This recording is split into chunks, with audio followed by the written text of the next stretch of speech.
4월이 시작된 지 엊그제 같은데 이제 5월이 마쳤습니다. 끝나가고 있습니다. 마지막 주에 우리가 이르는 것이니까요. 2월 한 달, 우리가 가정의 달로 우리가 생각해 보면서 어린이날, 어버이날, 또 스승의 날 이렇게 지냈습니다. 이러한 하나님의 주신 이러한 가정의 구성원들을 생각하면서 우리가 생각하고자 했던 것은 뭐냐면 그들을 사랑하는 것입니다. 어려울 때도 있습니다. 자녀가 미울 때가 있습니다. 자녀가 아주 보기 싫을 때도 있어요. 원수 같을 때도 있어요. 그러나 또 사랑하는 것이에요. 사랑하게끔 태어났으니까. 부모도 사랑하는 것입니다. 부모도 원망스러울 때가 있어요. 괴로울 때가 있어요. 그러나 우리는 사랑하도록 또 부르심을 받았습니다. 선생님도 마찬가지죠. 선생님도 좋은 선생님만 만날 수 있겠습니까? 때로는 어려운 선생님도 만날 수 있어요. 그러나 그 모든 것들을 우리가 감당하면서 사랑하려고 할 때, 그때 우리의 가정이 형성되는 것입니다. 우리의 심성이 형성되는 것입니다. 미워하기 시작하면 그럼 이 미움이 한두 끝도 없이 커지게 됩니다. 우리가 이 사랑하려고 할 때 정말 너무 사랑이 안 된다. 도저히 사랑이 안 된다. 그러면 약간 좀 그보다 좀 한 단계 낮은 혹은 또 새로운 느낌으로 긍휼히 여길 수 있습니다. 긍휼히 여긴다. 그러면 긍휼히 여긴다라는 거는 이건 뭐 불쌍하게 여긴다는 거 아니야? 불쌍하게 여긴다는 거면은 어떻게 그런 사람들을 불쌍히 여겨? 불쌍히 여길 수가 없는데 어떻게 불쌍히 여겨? 불쌍히 여긴다고 하는 것에 대해 세상 사람들은 그는 나보다 낮아야 되고 그리고 나는 그보다도 높아야 되고 그래서 적선하는 것 마냥 그리고 참 그런 사람들을 나보다 더 낮은 사람으로 생각하는 그래서 불쌍히 여기는 거라고 생각할 수 있을지 모릅니다. 그러나 우리가 성경 안에서 긍휼히 여긴다라는 것은 우리가 하나님 안에 있기 때문에 그런 것이에요. 예수님 우리에게 그걸 가르쳐 주셨거든요. 긍휼히 여기도록. 그리고 그 긍휼히 여기는 삶을 주님이 이미 사셨기 때문에 우리들에게도 그 긍휼히 여기는 삶을 살아갈 수 있는 근거가 생긴 것입니다. 높은 사람도 긍휼히 여길 수가 있어요. 나랑 상관없는 사람도 긍휼히 여길 수가 있어요. 나에게는 정말 아주 왼수 같은 그 가족도 긍휼히 여길 수가 있어요. 왜냐하면 그가 어째서가 아니라 내가 하나님 안에 있기 때문에 내가 하나님 안에 그래서 이것은 더 숭고한 것입니다. 더 고상한 것이에요. 하나님 때문에 긍휼히 여기는 것이니까. 그런데 단지 우리가 하나님 안에서만 긍휼을 생각하는 것이 아닙니다. 하나님은 이 긍휼에 대해서 무슨 의미까지도 부어주셨냐면은 명령의 의미까지도 부어주셨습니다. 긍휼에 대해 명령의 의미. 우리가 주님 안에 있기 때문에 그것이 해야만 하는 일이 되어지는 것입니다. 야고보서는 바로 그것을 우리들에게 깨닫게 하고 있습니다. 오늘 본문 말씀 8절에 이렇게 야고보서는 우리에게 이렇게 말하고 있습니다. 너희가 만일 경에 기록한 대로 내 이웃 사랑하기를 내 몸과 같이 하라 하신 최고한 법을 지키면 잘하는 것이거니와. 주님께서 말씀으로 우리에게 명령해 주신 게 있어요. 그걸 뭐라고 말하냐면 야고보서는 이웃 사랑, 이웃을 사랑하라. 이건 정말 주님이 우리에게 명령해 주신 거거든요. 이웃을 사랑해라. 이웃을 사랑하라라고 말씀하셨어요. 근데 이웃을 사랑해라라는 게 별로 잘 안 와닿아요. 이웃을 사랑하는 게 무슨 권고사항인 것처럼 우리에게 보이는 거예요. 이웃을 사랑해도 좋고 안 사랑해도 좋고. 그러나 사실 이 이웃 사랑을 정말 세부적으로 보여줬던 10계명 생각해보면 이게 얼마나 엄중한 말씀인지를 생각해 볼 수 있습니다. 10계명의 내용 중에 5계명부터 10계명, 5, 6, 7, 8, 9, 10 이 6가지 계명은 사실 이웃 사랑을 보여주고 있는 것입니다. 근데 이웃 사랑하라 라는 것을 이해를 못할 수 있으니까 주님은 이웃 사랑하는 것에 대해서 계명을 보여주셨던 거예요. 이게 사실 먼저 있었던 것이죠. 그래서 5계명, 내 부모를 공경해라. 이게 계명이란 말이에요. 명령이에요. 살인하지 말라. 6계명, 7계명, 간음하지 말라. 8계명, 도적질하지 말라. 9계명, 거짓 증거하지 말라. 10계명, 이웃의 것을 탐내지 말라. 그 앞서 있는 1, 2, 3, 4까지 합해서 이게 10계명이에요. 우리에게 주신 주님의 계명이에요. 근데 이 계명을 우리가 지키지 않는 게 아닙니다. 이 계명을 의식하지 않는 게 아니에요. 이 계명은 어떻게 형성되었냐면 완성됐어요. 딱 한마디 말로. 사실 이 복잡한 세대 요 6가지만 생각한다면 인터넷 시대는 어떻게 살아야 돼요? 댓글은 어떻게 달아야 돼요? 교통 주차는 어떻게 해야 돼요? 혹은 빌린 돈은 어떻게 갚아야 돼요? 혹은 보증금은 어떻게 처리해야 돼요? 이 복잡한 것들에 대해서 계명이 다 설명해 주고 있지 않지 않습니까?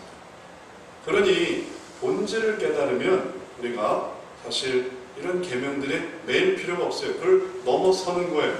그래서 예전에는 처음 기초를 잡기 위해서 5, 6, 7, 8, 9, 10 또 그것을 좀 더 세분화하기 위해서 또 세부적인 어떤 명령들을 말씀해 주셨지만 이제는 그럴 필요가 없게 됐습니다. 그냥 이게 아까 말씀드린 것처럼 하나로 완결이 되는 거예요. 이웃을 사랑해라. 그 속에 다 포함되어 있는 거예요. 야고보서에서 야고보 사도가 말한 게 그거예요. 경에 기록된 대로 그것이 보여주는 대로 이웃 사랑해라. 그 속에 다 들어있는 거예요. 그러면 그건 잘하는 거예요. 그건 우리가 해야만 하는 거예요. 이웃 사랑. 그 이웃 사랑이 우리가 주님의 명령으로서 행할 때 그건 고상한 것입니다. 그리고 이것은 숭고한 것입니다. 우리가 이웃 사랑하면서 우리가 하나님 안에 있다는 것을 깨닫게 돼요. 근데 꼭 그런 경우만 있는 게 아닙니다. 또 우리가 이웃 사랑해야만 하는, 어쩔 수 없이 이웃 사랑하게 되는 그런 경우도 있어요. 어떤 성도님이 이제 주차 구획을 받아서 주차를 하고 있는데 어느 날 딱 주차하려고 보니까 누군가 대져 있는 거예요. 다른 차가. 그래서 전화를 걸어서 내 주차 구역에서 차를 좀 이동시켜 달라고 정중하게 말해야겠다 하고서 찾아가 보니까 전화번호가 없어요. 어떻게 전화번호도 안 해놓고 이 주차구역에 남의 주차구역에 주차를 하지? 조금 마음이 좀 괴로워졌어요. 안 좋아졌어요. 조금 기다리면 주차를 빼주겠지 하고 기다리기 시작했어요. 10분을 기다려요. 20분을 기다려요. 1시간을 기다렸어요. 1시간을 기다렸는데도 주차를 빼주지 않는 거예요. 이제 화가 나기 시작했어요. 야, 이 사람 도대체 어떤 아줌마인지 어떤 아저씨인지 모르겠지만 내가 만나면 이거 바로 잡아줘야 돼요. 그리고 이분이 앞에다 차를 댔어요. 못 빠져나가게. 이제 이분이 이 차를 댄 사람이 나가려면 나한테 전화를 해야만 하는 거예요. 그럼 내가 나가서 한마디 해줘야지. 그리고 생각을 한 거예요. 그리고 기다렸어요. 한 서너 시간이 흘렀을까? 딱 전화가 온 거예요. 딱 전화를 받으면서 남자 목소리, 남자네, 남자 목소리지만 내가 나가서 왜 그렇게 하는지, 도대체 이 서울에 살면서 주차를 어떻게 하는지, 어떻게 연락처도 안 주고 이렇게 다닐 수 있는지 내가 가서 딱 얘기를 해야 되겠다 하고 딱 나갔어요. 딱 나가서 주인을 딱 보는 순간 깍두기 머리를 하고 있는 거예요. 얼굴이 너무 험악한 거예요. 뭐요? 그러는 거예요. 이거 왜 차를 이렇게 대요? 그래서 이분이 급 친절해졌어요. 아유, 저희가 주차 구역이라서 이제 누구신지 보려고 그랬어요. 얼른 빼드릴게요. 얼른 빼줬어요. 어쩔 수 없이 이웃 사랑하게 된 거예요. 그러면서 생각하는 거죠. 아, 이웃 사랑해야지. 이웃 사랑해야지. 여기서 내가 괜히 구설수를 만들 필요가 없어. 그냥 좋게 보내야 되겠다. 만약에 그 사람이 아줌마였으면 얼마나 해냈겠습니까? 만약에 청년이었으면 얼마나 거기에 대해서 내 감정을 풀 수 있었겠어요. 그런데 이거 내가 감당할 사람이 아닌 거예요. 깍두기 머리를 한 험상궂은 사람이에요. 괜히 말했다가 본전도 못 찾을 것 같아요. 그럴 때 이웃사랑 해야지. 어쩔 수 없이 이웃사랑하는 게 그게 진정한 이웃사랑은 아닌 것입니다. 우리가 나보다 더 권력이 세고 나보다 더 돈이 많고 나보다 더 똑똑하고 나보다 더 우월한 사람을 사랑하는 것은 그건 사랑이 아닌 거죠. 그건 진정한 사랑이 아닌 거죠. 진정한 사랑은 무엇이겠습니까? 나보다 연약하고 나보다 어려운 형편이고 나보다 뭔가 급한 형편이고 뭔가 어떤 사연이 있을 거야. 그걸 생각하면서 사랑할 수 있으면 그런 것이 진정한 이웃사랑의 모습이 되는 것입니다. 그러한 의미에서 야고보 사도는 이것을 뭐라고 표현하냐면 이 전반적인 이웃사랑의 의미에서 뭘 말하고 있냐면 긍휼을 얘기하고 있는 거예요. 이어지는 말씀이 그것입니다. 긍휼에 대해서 얘기를 하는 거예요. 불쌍히 여기는 거에 대해서. 억지로 하는 게 아니라 정말 자발적으로 마음속에서 우러나와서 하는 그 긍휼. 그래서 13절 말씀에 그 긍휼을 이야기하고 있습니다. 그런데 이 긍휼에 대해서 야고보 사도는 우리에게 이웃사랑이라는 그 계명에서 흘러나오는, 그리고 그 속에서 우리가 이제 이것을 뗄래야 뗄 수 없는 관계임을 분명하게 얘기를 하고 있어요. 우리 13절 같이 한번 읽어봅니다. 긍휼을 행하는지 아니하는 자에게는 긍휼 없는 심판이 있으리라. 긍휼은 심판을 이기고 자랑하느니라. 만약에 긍휼하지 않았다고 한번 생각해 보십시오. 지금 계명을 지키는 것이 우리에게 필요한 것이었는데 그걸 지키지 않았다고 한번 생각을 해 보십시오. 그러면 그것을 거부하고 그것을 하지 않을 때 생겨나는 것은 하나님께로부터 심판을 받는 것인데, 이웃사랑도 그렇다는 거예요. 이웃사랑을 하지 않을 때, 긍휼을 나타내지 않을 때, 구체적으로 불쌍히 여기지 않을 때 다가오는 것은 무엇이냐? 긍휼 없는 심판이 있으리라. 우리가 하나님 앞에서 다 심판받을 사람들입니다. 하나님 앞에서 다 판단받을 사람입니다. 하나님 앞에서, 그 기준 앞에서 우리가 판단받을 때, 우리가 지금은 뭔가 대단한 것 같아도 그래도 우리가 못하는 게 있지 않습니까? 우리가 어떤 부분에서 우월한 것 같아도 모자란 부분이 있지 않습니까? 결국 이 부분에 걸리게 돼 있어요. 근데 우리가 만약에 이건 내가 잘하잖아요 하고 거기서 긍휼을 나타내지 않으면, 그럼 하나님은 뭘 깨닫게 되면 너는 이거는 못했다. 그걸 깨닫게 하신다는 거예요. 그래서 긍휼 없는 심판이 우리에게 주어진다는 것입니다. 예를 들어 누구든지 온 율법을 지키다가 그 하나에 거치면 모두 범한 자가 되나니, 율법은 하나라도 거치면 모두 범한 자가 되는 것입니다. 예를 들어서 설명합니다. 간음하지 말라 하신 이가 또한 살인하지 말라 하셨은즉, 네가 비록 간음은 안 했지만 살인을 하면 율법을 범한 자가 되는 거예요. 그러면 아까와 같은 원리로 만약에 내가 간음은 안 하고 살인은 안 해도 내 이웃의 것을 탐했다면 그럼 또 하나에 걸리는 거예요. 내가 간음은 안 하고 살인은 안 하고 그리고 이웃의 것을 탐하지는 않아도 거짓 증거하는 사람이 됐으면 또 하나에 걸리는 거예요. 이런 식이 되면 하나님의 말씀에 뭐 하나는 걸리게 돼 있어요. 우리가 걸리지 않을 수 있겠습니까? 뭐든지 하나는 걸릴 텐데, 지금은 내가 똑바른 것 같아도, 지금은 내가 의로운 것 같아도, 지금은 내가 완전한 것 같아도 생각해보면 내가 못한 그 어떤 부분이 있는 거예요. 그래서 그걸 생각하고 긍휼을 나타낼 때 우리에게 찾아오는 것, 긍휼 있는 심판을 받게 되는 거예요. 왜냐하면 나도 그 긍휼이 뭔지를 아니까. 그러나 만약에 나에게 긍휼 없는 심판을 내 자신이 행한다면, 긍휼히 여기지 않는다면, 그 다음엔 나에게도 긍휼 없는 심판이 찾아오는 겁니다. 어떤 한 분이 공부를 많이 하고 박사과정을 마치고 교수에 임용을 했습니다. 임용 지원을 했어요. 어느 대학에서 연락이 왔어요. 교수로 이제 서류 심사가 통과됐다. 교수 임용을 위해서. 마지막 뭐만 남겨놓고 있었냐면 총장 면접만 남겨놓고 있었어요. 그래서 이제 면접 날짜에 그 대학에 가서 총장 면접을 하고 그 관계, 그 결과가 좋았으면 이제 교수가 되는 거였어요. 근데 이분이 자기가 도착하려고 했던 시간보다 좀 늦었어요. 면접 시간에 늦은 건 아니에요. 자기가 미리 도착하려고 했는데 뭐 이런 사정 저런 사정 때문에 좀 늦게 가는 거예요. 그래서 서둘러 갔습니다. 그래서 이제 면접이 이루어지는 건물에 들어갔어요. 엘리베이터를 타고 이제 몇 층으로 올라가야 돼요. 그래서 엘리베이터를 너무 마음이 급하니까 얼른 이제 오는 대로 딱 탔어요. 타니까 그 안에 몇 사람이 있는 거예요. 뭐 하여튼 탔어요. 육지에서부터 올라오니까. 타고 이제 딱 들어가려고 하는데 학생들이 우르르 몰려오는 거예요. 학생들이 우르르 몰려와서 이 엘리베이터를 타려는 거예요. 그러니까 이분이 닫기를 탁 눌러버렸습니다. 근데 학생이 막 뛰어와서 열기를 탁 눌렀어요. 그래서 문이 열렸어요. 난 빨리 올라가야 되는데. 그래서 속으로 참았어요. 그래도 학생이 또 탔어요. 근데 또 학생들이 오는 거예요. 왜 그 수업 끝나면 학생들이 막 우르르 몰려들거든요. 또 막 학생들이 밀려드는 거예요. 그러니까 이 분이 짜증을 냈어요. 학생들 다음 거 다 다음 거. 지금 급하니까 지금 이걸 타지 않으니까 다음 걸 타. 그리고 얼른 문을 탁 닫아버렸어요. 그리고 자기 면접실로 올라갔어요. 근데 문제가 생겼어요. 그 엘리베이터에 누가 타고 있었냐면 총장이 타고 있었어요. 총장 면접이었는데 총장이 타고 있었던 거예요. 면접이 딱 이루어졌는데 이 총장은 아까 그 학생들한테 그렇게 가혹하게 대하던 이분이 바로 자기 학교에 교수 면접 온 사람을 딱 봤어요. 어떻게 했겠어요?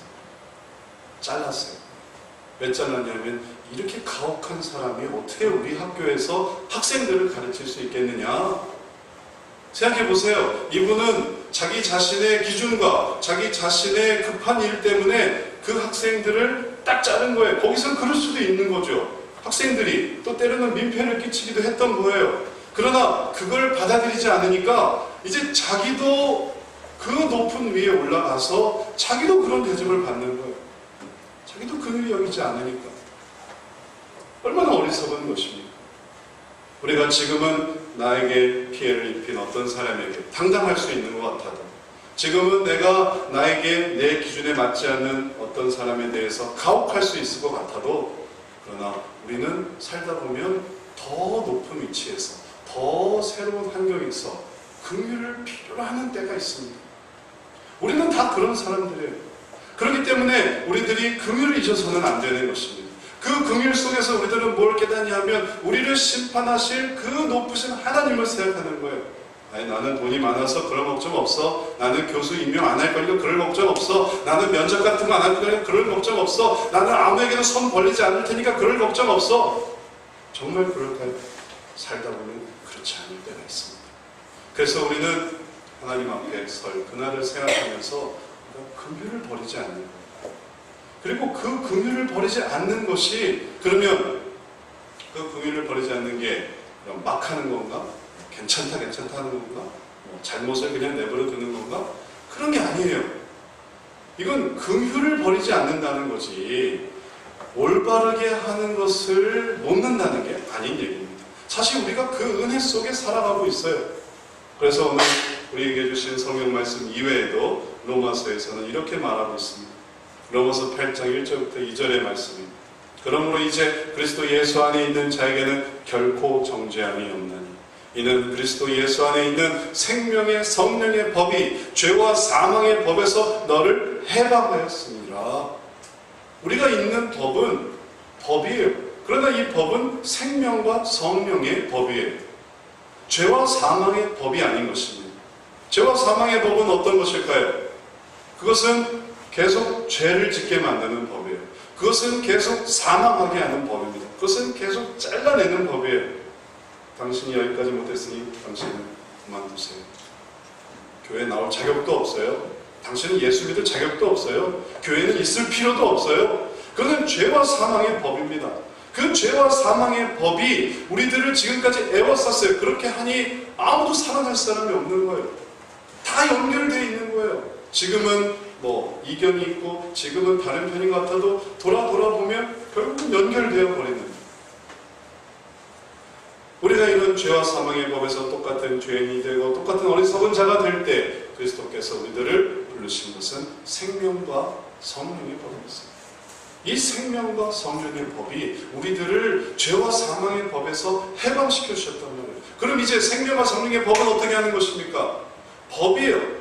법이 아니라는 게 아닙니다. 법이에요. 그러나 이 법은 어떤 법이냐면 생명을 살리는 법이에요. 성령의 법이에요. 성령께서 넌 안 된다, 넌 못해, 넌 그만둬. 성령께서 그렇게 하셨습니까?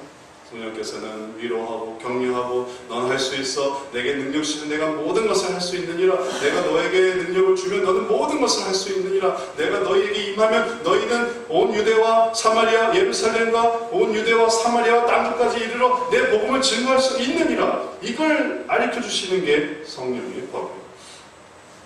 그러니 성령님은 얼마나 우리를 긍휼히 여기시는 것입니까? 얼마나 우리를 불쌍히 여기시는 것입니까? 또 죄를 짓고 또 어리석고 또 무지하고 또 비참하게 되어도 주님은 또 사랑해 주시고 또 씻어 주시고 또 붙들어 주시는 그게 우리가 경험하고 있는 생명과 성령의 법이에요. 그 은혜 속에 살아가고 있는 우리가 어떻게 죄와 사망의 법으로 사람들을 대할 수 있겠습니까? 우리는 생명과 성령의 법에 살고 있어서 그 속에서 이웃 사랑하려고 하는 사람들, 긍휼히 여기려는 사람들이에요. 연약함을 도와서 더 잘할 수 있게 만들어 주려고 하는 사람. 왜냐하면 우리가 그런 대우를 받았습니다. 하나님으로부터. 그래서 우리들이 죄와 사망의 법에서 해방되는 것입니다. 죄와 사망의 법을 떨쳐버리는 것입니다. 시간이 늦었으니 안 돼가 아니라, 돈이 모자르니 안 돼가 아니라, 여기까지 기준이 합당하지 않았으니 안 돼, 안 돼. 그래서 떨치고 그리고 그러다 보니 우리 가족도 이런 면에서 떨치고, 우리 부모도 이런 면에서 떨어치고, 그리고 우리 선생님도 이런 면에서 떨어뜨리는 그러한 법이 아니라 붙이는 법이에요. 불쌍히 여기는 법이에요. 때로 실수할 수 있는 것을 감안하라. 연약할 수 있음을 감안하라. 그걸 잘할 수 있게. 어떻게 하면 그걸 잘할 수 있을까? 어떻게 하면 그것을 세워나갈 수 있을까? 그러니까 그 법 안에 있는 사람들은 지금 좀 삐뚤어져도 그 법 안에 있으니까 나중에 바르게 돼요. 지금은 조금 연약해도 그 법 안에 있으니까, 그 법이 원래 그런 법이니까 그 법 안에서 생명을 얻게 돼요. 성령이 함께 하시는 법을 알게 돼요. 그래서 더 잘 되게 돼요. 그리고 그것을 하나님께서는 더 크신 은혜로 채워주시는 것입니다. 이제 우리들이 이러한 법을 깨달을 때 하나님께서 우리에게 주시는 놀라운 생명을 누릴 수 있습니다. 그것은 우리가 베푼 대로 얻는 거예요. 그것은 우리가 뿌린 대로 거두는 것입니다. 그리고 그것을 우리가 삶 속에서 누릴 수 있고, 그리고 언젠가 하나님 앞에 가면 그것을 누릴 수 있습니다. 하나의 일화를 소개해 드리려고 합니다. 미국 존스 홉킨스 병원의 설립자인 하워드 켈리라는 사람의 이야기예요. 이 사람이 아주 유명한 병원이죠. 존스 홉킨스 병원을 설립하는, 여러 사람 중에 한 사람으로 이 병원을 설립하는데 기여했던 사람이에요. 하워드 켈리라는 사람인데, 이 사람이 원래 이제 아버지가 부유했다고 합니다. 아버지가 설탕 제조업자의 그런 아들로, 외아들로 태어났대요. 그래서 아주 부유한 삶을 살았어요. 근데 이 부유함 속에서도 이 사람은 자기가 스스로 공부를 하고, 또 등록금도 자기가 아르바이트를 하면서 이거를 충당하려고 하는 그런 아주 열심히 있는 사람이었어요. 그래서 그 해에도 자기가 어떻게 해서든지 자기 힘으로 학비를 마련하고자 방문 판매업을 했대요. 대학생 시절.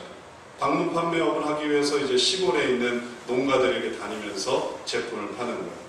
근데 그때가 언제냐면 1880년도, 아주 옛날이죠. 1880년도. 그때 자기가 또 방문 판매를 하기 위해서 다니고 있었는데, 그날따라 그렇게 장사가 안 되는 거예요. 아무도 팔아주지 않는 거예요. 그리고 돈도 다 떨어졌어요. 너무 피곤하고 힘들었어요. 배도 너무 고팠어요. 아주 기진맥진한 상태가 된 거예요. 근데 가다 보니까 한 농가가 보였어요. 저 농가에 가서 내가 좀 밥이라도 좀 얻어먹을 수 있으면 좋겠다 하고 딱 들어갔어요. 문을 노크를 하니까 문을 열고 누가 나오는데 어떤 한 젊고 아름다운 어떤 여성이 나오는 거예요. 그러니까 이 하워드 켈리라는 이 사람이 당황했어요. 또 긴장도 되고. 그래서 밥은 고사하고 그냥 물 한 잔만 얻어먹을 수 있겠냐. 근데 그 안에서 나왔던 이 여인은 이 청년의 이 상태를 빨리 알아차렸어요. 그가 정말 힘들고 배가 고프고 그리고 지쳐있다는 것을 알았어요. 그래서 안으로 들어오게 해서 우유 한 잔을 대접을 했어요. 아주 신선하고 맛있는 우유를 대접하면서, 그리고 그를 격려해 주었어요. 그러니까 이 하워드 켈리가 그 친절과 그 도움에 큰 감명을 받았어요. 그리고 제가 이 받은 친절을, 이 우유에 대한 값을 어떻게 보상을 해드리면 좋을까요? 하니까 이 여인이 하는 말이, 저희 어머니는 항상 친절을 베풀 때에는 보상을 바라지 말라고 하셨어요. 그냥 가셔도 됩니다. 전혀 받지 않았던 거예요. 그 도움에, 그 긍휼히 여김에 아주 감화를 받았어요. 그래서 이 청년이 다시 또 힘을 내서 자기 길을 갖고 또 공부를 또 열심히 하게 됐고, 이제 나중에 의대를 졸업하고 산부인과 의사로 이제 그 존스 홉킨스 병원에 설립해야 하는데 한 역할을 해서 설립자 중에 한 사람을 병원을 설립하게 되고요. 한 10여 년 정도가 흘렀어요. 10여 년 정도가 흐른 다음에 병원을 설립하고 그리고 이렇게 해 나갔는데, 그때 이 하워드 켈리에게 우유 한 잔을 줬던 이 여인에게 병이 생겼어요. 배에 혹이 생기는 그런 종양이 생겼어요. 그리고 묘하게도 바로 이 하워드 켈리가 설립한 이 병원에 이 여인이 들어온 거예요. 그리고 이 사람은 바로 그 여인이 자기 병원에 들어왔다는 것을 알았어요. 그래서 최선을 다해서 모든 노력을 기울여서 이 병을 고쳐주었어요. 그리고 이제 퇴원할 때가 됐어요. 근데 이 여인은 걱정이 됐어요. 왜 걱정이 됐냐면 병원비가 걱정이 됐어요. 그 병원비를 무슨 수로 갚나? 내가 그 병원비를 갚으려면 평생을 다 벌어도 갚지 못할 텐데 걱정을 했어요. 근데 딱 영수증이 이제 전달이 됐어요. 영수증을 딱 펼쳐서 딱 보니까 뭐라고 써있냐면, 당신의 모든 치료비는 여러 해 전에 그 우유 한 잔으로 모두 정산되었습니다. 그 밑에 하워드 켈리 성명이 나옵니다. 자기가 했던 그 친절이 어느 해 오랜 시간 후에 이렇게 보답되리라는 것을 그는 알지 못했어요. 그러나 그것은 놀랍게 보답이 됐어요. 우리의 인생에서도 마찬가지입니다. 우리 인생을 우리가 살아가면서 우리가 하나님 앞에서 이웃 사랑의 계명을 받았는데도 불구하고 우리들이 사소한 일에, 별것 아닌 일에, 혹은 중요한 일에 우리가 사랑하지 못할 때 우리들은 그 사랑 없는, 그 긍휼 없는 심판으로 하나님 앞에 만나게 될 수밖에 없습니다. 어떤 사람은 말하겠죠. 나는 A형이에요. A형은 원래 그래요. A형은 철저하거든요. 난 B형이에요. B형은 원래 좀 기복이 있거든요. 나는 AB형이에요. 나는 또 때로는 이랬다 저랬다 하거든요. 난 O형이에요. 나는 그래서 다 둥글둥글 하거든요. 하지만 이 부분은 제가 받아들일 수가 없어요. 하나님이 우리에게 주신 삶은 A형, B형, AB형, O형 어떤 것이든지 간에 우리들에게 새로운 혈액형을 주님은 만들어 주십니다. 말하자면 그것은 아마 C형 정도 될 거예요. C형? 그리스도? C형? 이제 이전에 아주 단호했던 어떤 사람, 이전에 정말로 강팍했던 어떤 사람, 이전에 정말 그런 것들을 아주 철저하게 따진 어떤 사람, 그리스도 안에 들어와서 이웃 사랑의 그 은혜를 깨닫고 자기가 정말로 긍휼을 베풀지 않을 때 자기도 긍휼이 없는 심판을 받으려는 것을 생각한다면 그는 어떻게 변하겠습니까? C형, 긍휼을 베푸는 사람. 내가 하나님 앞에서 설 수 있습니까? 그렇게 자녀들에 대해서, 그렇게 부모님에 대해서, 선생님에 대해서, 우리 주변 사람들에 대해서 그렇게 할 때 우리들은 비로소 그리스도의 은혜 가운데 거하게 되는 것입니다. 이제 말씀을 마치겠습니다. 우리가 긍휼히 여기는 그 모습 속에 그리스도께서 살아계십니다. 우리는 구원받았을 뿐만 아니라 구원받은 자로 살아가고 있습니다. 많은 사람들이 우리를 주목해요. 우리를 교회 다니는지 다 아는 사람도 있어요. 직분도 알고 있어요. 그분이 권사야, 그분이 장로야, 그분이 목사야. 긍휼이 잃어버릴 때 우리가 갖고 있는 복음의 가치가 뚝뚝 떨어져요. 불쌍히 여기지 않아요. 그걸 그렇게 아주 외면하고 매정하고 그리고 그걸 그렇게 강팍하게 대할 때, 그때 우리를 그렇게 대하시지 않았는데 그리스도께서는, 그러나 그리스도의 은혜가 우리의 연약함으로 가치가 떨어져 버립니다. 그러나 이제 우리가 그리스도 안에 살면서 정말 긍휼히 여김을 받고 그 긍휼히 여김을 실현해 나갈 때 우리 속에 그리스도의 은혜가 살아 숨쉬게 돼요. 그 은혜가 돌고 돌고 돌아 우리의 삶을 채우는 것입니다. 우리 자녀를 채우고, 우리 부부를 채우고, 우리 부모를 채우고, 우리 가정을 채우고, 우리 사회를 채우고, 우리 삶을 채우고, 이러한 은혜가 여러분 가운데 있기를 축원합니다. 그래서 우리가 하나님 앞에 설 때까지 하나님 앞에서 너의 그 긍휼 충만한 삶으로 내가 너를 받았느니라. 정말로 그러한 말씀 들을 때까지 긍휼의 삶으로 살아가는 저와 여러분 되시길 축원합니다. 기도하겠습니다. 사랑의 하나님, 우리들의 삶에 주님께서 긍휼을 가르쳐 주실 때에 주님, 우리가 우리의 삶 속에서 주님의 손길을 나타낼 수 있도록 도와주옵소서. 우리를 빚으신 그 손길을 우리 자신이 느낄 뿐만 아니라 우리가 그 손길을 다른 사람에게 나타내게 하시고, 그것이 결국 우리의 삶에 충만한 주님의 은혜가 되게 복내려 주옵소서. 이 5월 한 달 우리의 삶 속에 때로는 아픔이 있고, 또 때로는 미움이 있고, 때로는 괴로움이 있으나 그 모든 것 속에서 긍휼로 이기고 긍휼이 모든 것을 다 승리케 만드는 그것으로 승리할 수 있는 우리 모두가 될 수 있도록 붙잡아 주옵소서. 감사드리며 예수 그리스도 이름으로 기도드렸사옵나이다.